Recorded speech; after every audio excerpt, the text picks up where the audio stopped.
I was born in Boston, Massachusetts, and I grew up in a town just south of the city called Dedham. During my teenage years, I noticed a lot of drugs going on in my school. And it really wasn't until about 6th grade where I started experimenting with drugs.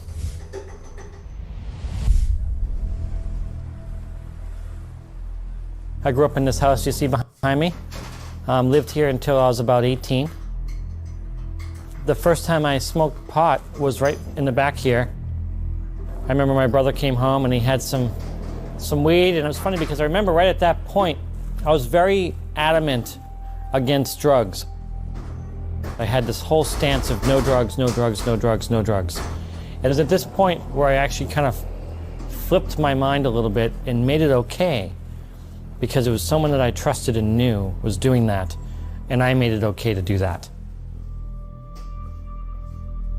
I started seeing a lot of the harder drugs come around. I didn't know what LSD or these other drugs could actually do to you. And right around 13, 14 years old is when I really started seeing the effects that drugs can have on people. I was going off of what I really had wanted to do with my life. You know, I had these goals and things I wanted to do, and I wasn't really trying anymore, I wasn't really caring anymore. I noticed I was getting lazier. I just went straight down.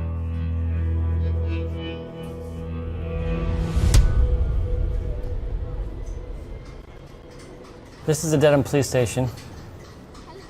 I would say that every police officer in that police station knew me by name. It wasn't a good, like, oh, there's Darren Tessitore. It was like, what the heck is that kid up to now? I was in and out of there all the time. I didn't truly realize that I was actually going in that direction towards death until really close people to me died from drugs.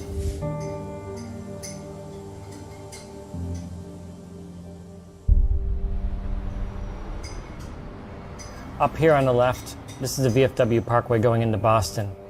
And my best friend was coming home from school. We did a lot of drugs together for years. Well, he went and bought this motorcycle. He was 15 years old. He was flying down here, slid along the curb, bike lifted up, he hit the pole, went right into the tree, died instantly. That was a big turning point in my life. When you're 15 years old and you've already been to 7 funerals, it becomes very real to you that this could be you. Luckily, I was able to get out of it, and a lot of people can't. They get sucked into it, they get highly addicted to these drugs. And you have heroin everywhere, you have opioids everywhere, these pills are everywhere. We're heading down here to Cape Cod, which is a really affluent area in Massachusetts. One of the most affluent areas in the whole state, as a matter of fact. You'd never guess that someone in there could be hooked on drugs and having an overdose tomorrow. But it happens.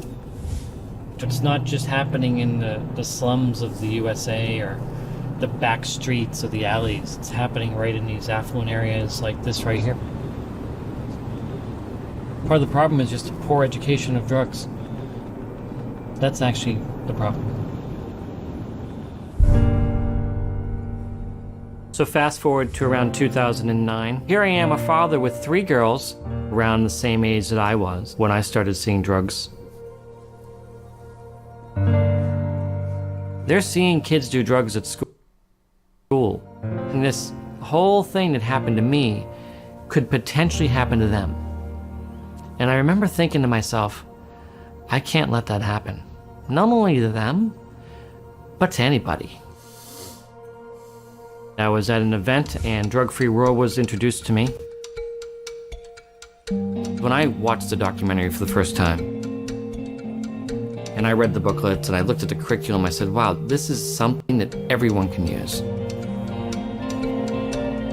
I really wanted to figure out a way to make sure that everyone knows about this, so that all the kids can make their own decisions. And that's when I really just said, I can do something. So I started going to school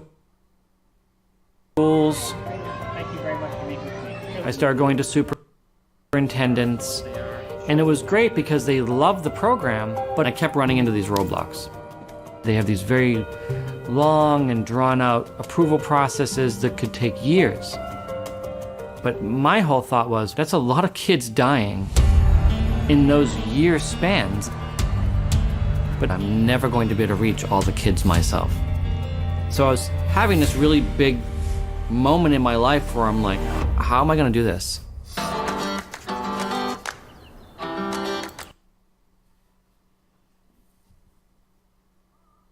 It's just kind of a sad spiral that's happening here in this nation where the kids aren't getting the proper education on what drugs and alcohol really are. Which is why you had 70,000 Americans overdose on drugs last year and die.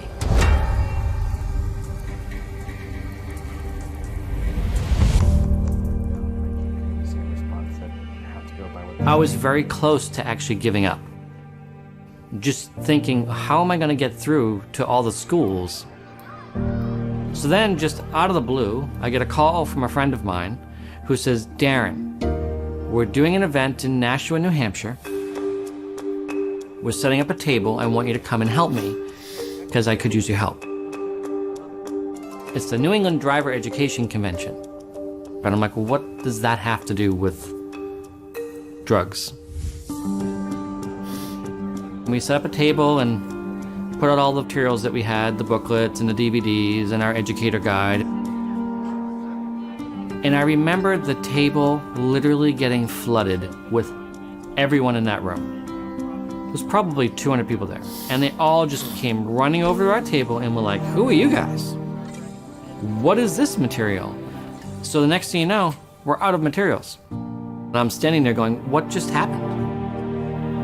So I started asking these teachers, why do you want drug education material? A major part of driver education classes is to teach the kids drugs and alcohol. And it's pretty much mandatory for all states to have drug and alcohol as part of their curriculum. So I'm thinking, wow, this is it. This is my route.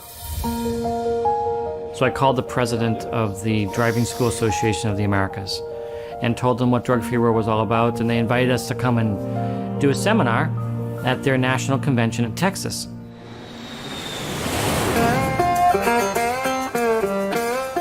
We are in Laredo, Texas, the border of Mexico, where we're going to be training driver educators because they actually have the ability to reach all of these kids across the country right before they start doing drugs.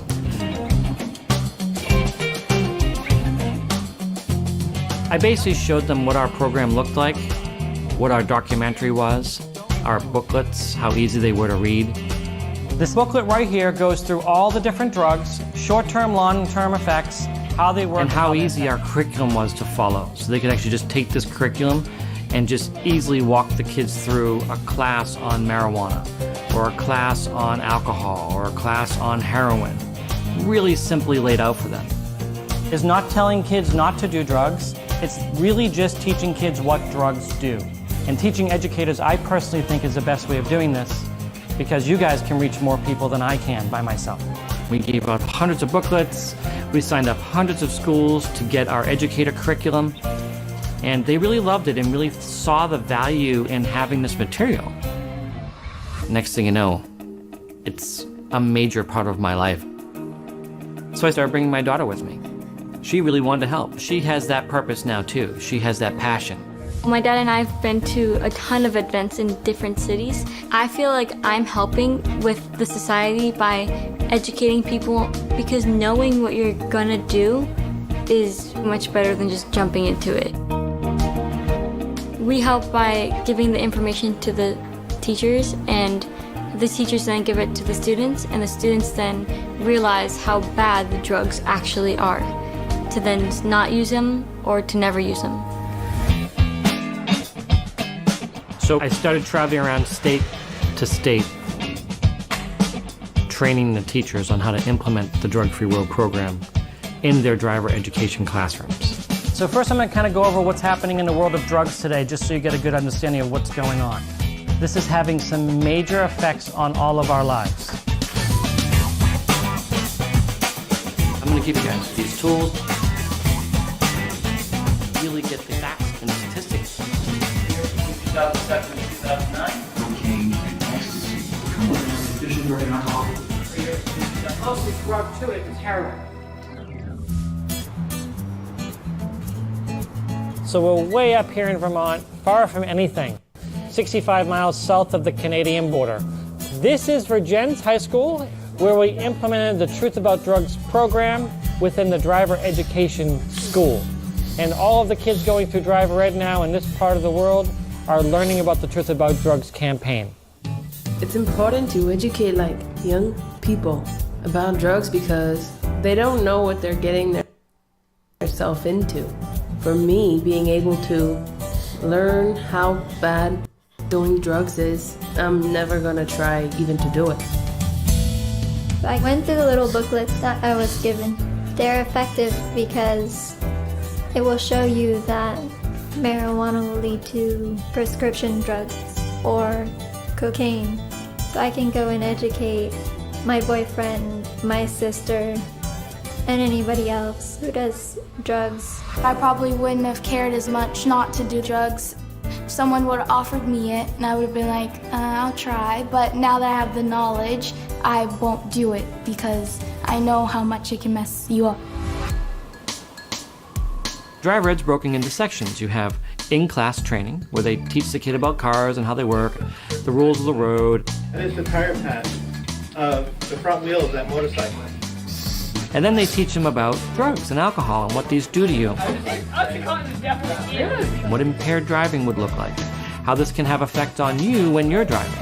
If you have alcohol in your system, it's going to affect your vision. It's going to affect your reaction. We're going to be using intoxication goggles in class so you can see what it's like to try to drive impaired.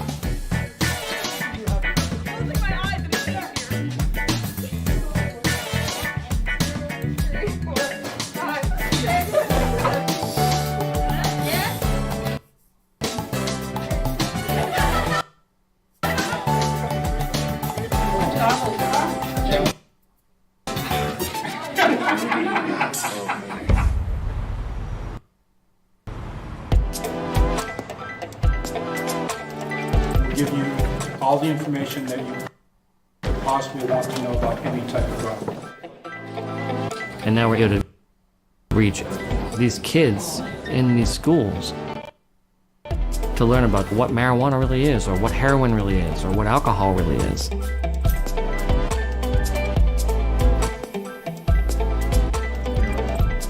This is not your father's marijuana that's coming this way.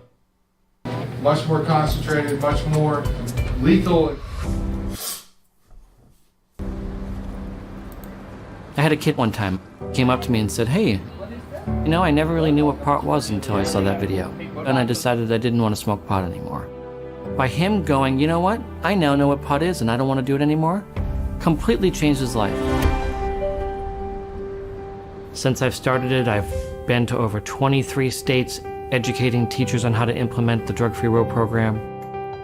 The adoption is phenomenal. We just stick our head in the sand and say there is no drug problem, there will always be a drug problem. And having Darren come along, I listened to him for 20 minutes and he provided all the information, which I can't even believe is free, totally boggles my mind, and he influenced a whole bunch of people with his presentation. And it's so positive, it inspires you to deliver the product the same way he delivered it to you. One of the things we really want our students not to do is to get started with drugs. Because if you don't get started, the likelihood that you're going to get started later in life is much less. Watching those videos are just really powerful, and it makes them think about whether they're going to get involved with drugs or not. Some have even talked about how they had had a similar experience, or maybe had a relative or family member who experienced some similar things. It really hit home with them, about not getting involved with drugs and alcohol. Peer pressure comes in a lot of different angles, but peer pressure is easy when you're naive and don't know any better. But when you say, no, that will do this to me, this can do that to me, I don't want to end up, in a situation where I'm not in control, or where worse, I do something stupid. But it's changing it through education. Anytime you can educate a community, you're creating a better space for everyone. Drugs are very, very prominent. They're everywhere.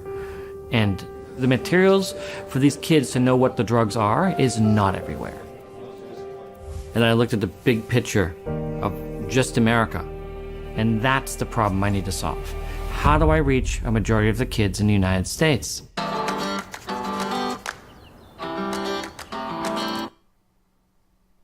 Remember that as a kid going to school, we had a police officer come in every week and do this DARE program with us. And I found out that there's a position in the police department called a school resource officer. A resource officer is a police officer who goes into a school, and basically part of their job is to educate kids on what drugs are. I met Don Bridges, the newly elected president of the National Association of School Resource Officers. Here we have all of our booklets, and he has a really strong passion for making sure that kids don't do drugs. And he jumped on board immediately and said, let's make sure every school resource officer knows. And this, of course, is the drug. Yeah. This is the one that we're beating ourselves up with. I was invited to speak at the National Association's convention. Behind me here we have the headquarters for the Baltimore Police Department. We're going to go in there, we're going to teach these cops on how to actually use our program so they can bring it to all the kids throughout the community. My daughter and I have been traveling around for many years training educators on our program. I did my first training to the school resource officers, and it created such a huge spark of interest. They really wanting our materials. I then started doing seminars and trainings all around the nation, teaching police officers how to actually use the free drug education program. And they're actually able to go out and teach the kids. And that gets the kids to actually get in their hands a booklet, and they get first-hand knowledge on these drugs. From that point on, the demand for the drug-free world materials just kept growing and growing and growing.